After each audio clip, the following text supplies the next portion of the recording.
Avignon. Bonjour Kiduzi. Vous êtes ostéopathe spécialisé en périnatalité à Paris 15.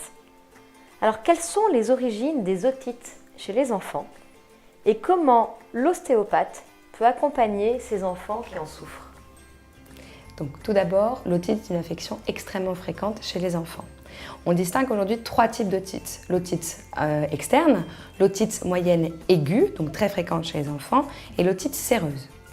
Concernant l'otite moyenne aiguë, comme elle concerne essentiellement les enfants, c'est celle-ci qu'on va essentiellement développer aujourd'hui.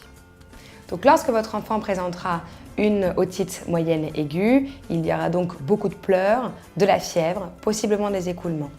L'OMA, donc otite moyenne aiguë, est importante à traiter et à diagnostiquer rapidement parce que si justement elle est mal soignée, elle peut conduire à des perforations tympaniques et à une perte d'audition. Et quelles sont les origines des otites chez les enfants? Donc avant de parler des origines, il faut tout d'abord aborder la particularité de l'enfant d'un point de vue anatomique et ce pourquoi spécialement les enfants présentent des otites à répétition et non pas les adultes. Tout se passe au niveau de ce qu'on appelle la trompe de Stage, qui est une espèce de tube bilatéral de chaque côté, fibro-cartilagineux, qui va faire le lien entre les fosses nasales, le rhinopharynx, et derrière l'oreille moyenne. La particularité, c'est que chez les adultes, avec la croissance maxillofaciale, les trompes de Stage ont tendance à aller vers le bas et donc favoriser un écoulement.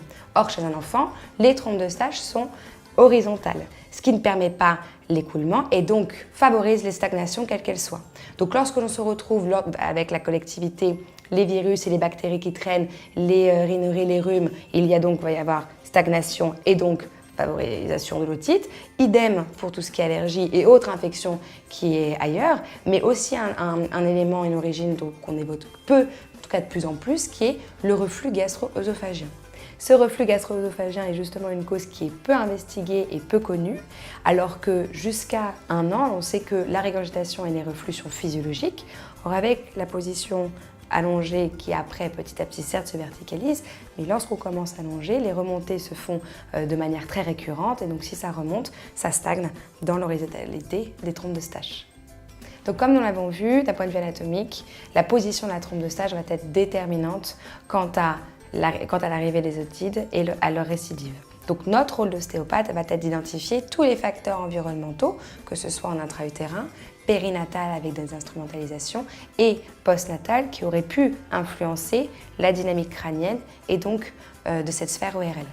Par des mobilisations crâniennes et aussi dans sa globalité, l'ostéopathe pourra justement réaxer cette trompe de Stage et permettre un écoulement des liquides stagnants, au même titre qu'un yo-yo sert d'aérateur au niveau de l'oreille moyenne.